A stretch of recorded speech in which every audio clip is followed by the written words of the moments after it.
Alright, good morning everybody, and welcome to the February 17th, 2023 edition of News from the Front Lines of Business by DW Huff Consulting, where we help you know your numbers so you can grow your numbers. You're trying to help real estate investors, regular investors, and pretty much everybody kind of maximize their return and save taxes and all that stuff. So anyway, another really busy week here. So it's going to be very short, but we do have one interesting PowerPoint slide with a presentation graphic in it to show you. But anyway, so for the week here, so discussions with clients here. So we talk about real estate quite a bit, and we see that a lot. It seems like it's a no-lose proposition, right? So all these gurus on TikTok, Facebook, YouTube, whatever it is.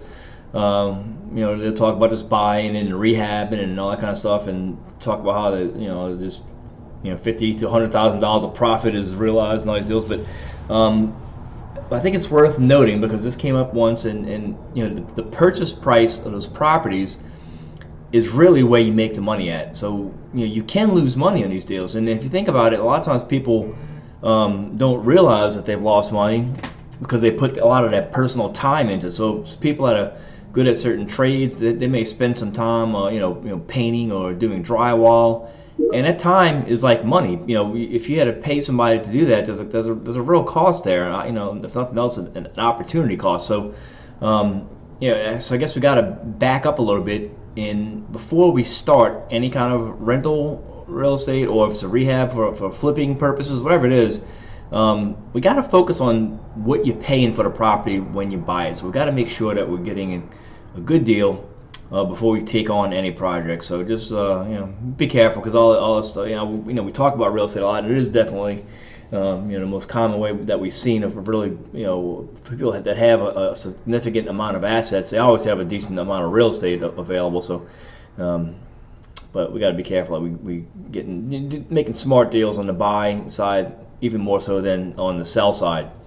So, all right. So, and I'm gonna skip to my third point here. So, IRS update. We noticed that we've seen this in our clients as well, but there was a national study, and there's just some initial statistics that the refunds are down about 11% compared to last filing season.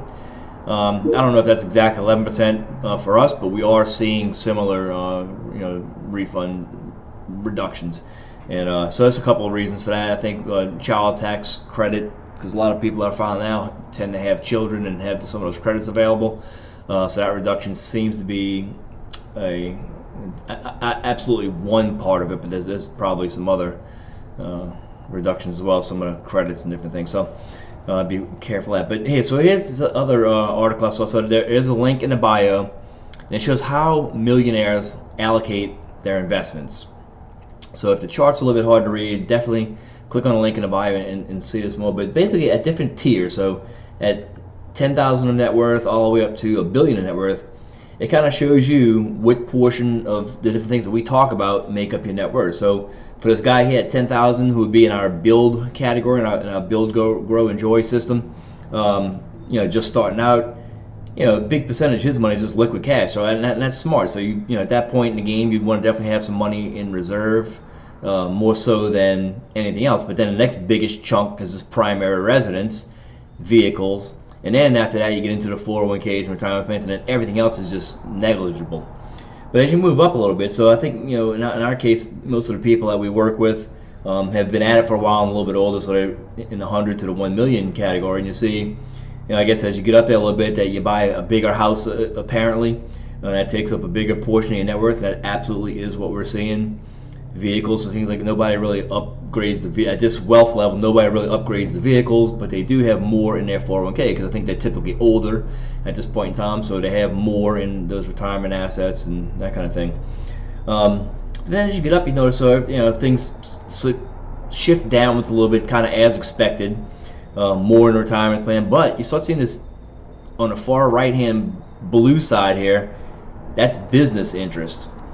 So that could be rental real estate, because they don't really separate that stuff, but I think that's what it is in a lot of cases. A lot of these people have other things going on, But as you get to the high net worth, we preach this message about how you got to hustle, you got to get out there and try and work hard.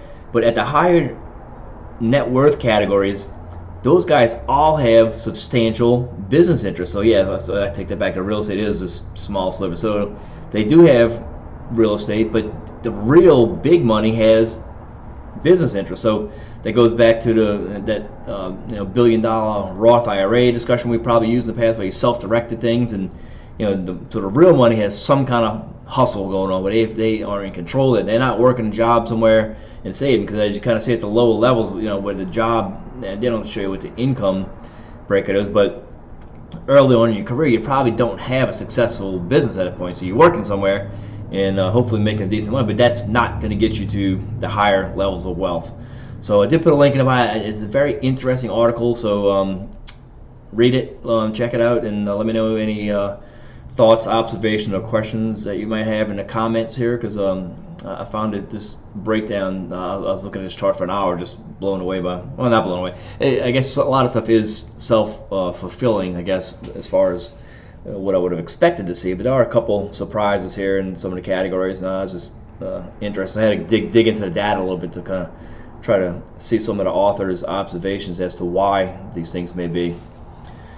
So with that, it is 7:30 in the morning, and I'm trying to get going on another busy day. So my thought for today is not very thoughtful, but time off to recharge. So this weekend, it's the pre-Mardi Gras stuff going on here, so time for some parades and just a little bit of goofing off, but it's mostly going to be work. But I think the message here is force yourself to take some time off no matter how busy you seem to be, because I do seem to feel, at least in my own observations, seem to feel a little bit better after a little bit of goofing off and grab ass, and then it helps you get back more productive when you get back to work. So with that, have a good weekend, and we'll see y'all out here next week.